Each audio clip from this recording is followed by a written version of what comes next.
மனிதர்களில் சிலர் இருக்கிறார்கள். அவர்கள் யார் தெரியுமா?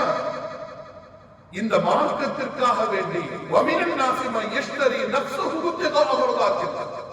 அல்லாஹ்வுடைய பொருத்தம் தனக்கு வேண்டும் என்பதற்காக எல்லாவற்றையும் கொடுத்து இந்த மார்க்கத்தை வாங்கி கொண்டார். அப்படிப்பட்ட மனிதர்களிலே இருக்கிறார்கள். அப்படிப்பட்ட அடியார்களின் மீது அல்லாஹ் மிகுந்த கருணையோடு இருக்கிறார் அப்படின்னு அர்த்தம் கொண்ட ஒரு வசனம் இருக்கு.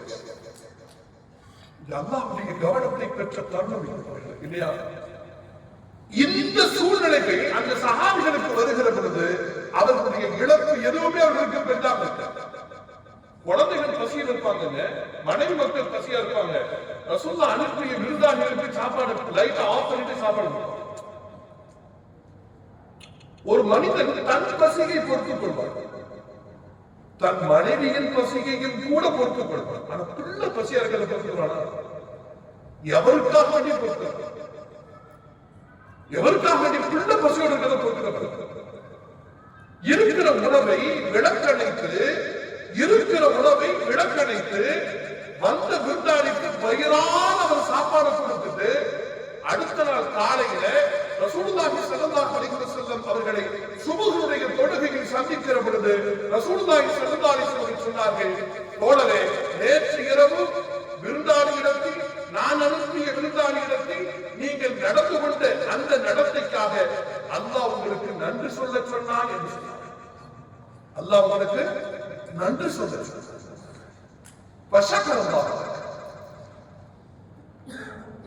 இந்த சஹாபிகளுக்கும் அல்லாஹ்வுக்கும் மத்தியில் இருக்கக்கூடிய அந்த தொடர்பு எவ்வளவு ஆழமாகவும் உறுதியாகவும் இருந்திருக்கிறது என்பதை நாம் அன்பிற்குரியவர்களே, அந்த சஹாபிகள் ரலியல்லாஹு அன்ஹும் வரது அன்ஹு, அதுதான் அவர்களுக்கு அல்லாஹ் தந்திருக்கிற மகத்தான பரிசு. எனவே அந்த சஹாபியுடைய முஹப்பத்தை நம்ம வச்சுக்கணும். பெருமானார் ஸல்லல்லாஹு அலைஹி வஸல்லம் அவர்களை புரிந்து கொள்வதற்கு அந்த சஹாபிகள் தான் வாசல். அந்த வாசல் வழியா போய் தான் பெருமானார் என்கிற அந்த பல்கலைக்கழகத்தில் நாம் பிரவேசிக்கிறோம். எனவே அந்த பெருமானாரை நாம் புரிந்து கொள்வதற்கும், பெருமானாரை எப்படி நேசிப்பது என்று தெரிந்து கொள்வதற்கும், பெருமானாருக்காக எப்படி வாழ்வது என்று நாம் அறிந்து கொள்வதற்கும் நமக்கு உதவுகிற ஒரே ஆத்மாக்கள் இந்த சஹாபிகள். எனவே இந்த சஹாபிகளின் மீது நாம் முஹப்பத் கொள்வோம். அல்லாஹ் சுப்ஹானஹு வ தஆலா ஈமானை பாதுகாப்பானாக.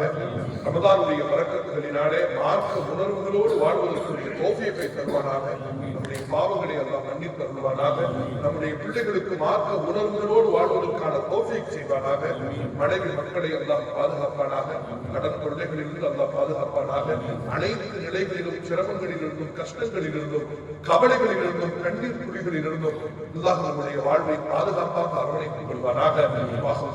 அல்ஹம்துலில்லாஹி ரப்பில் ஆலமீன். அஸ்ஸலாமு அலைக்கும் வரஹ்மத்துல்லாஹி வபரகாத்துஹு.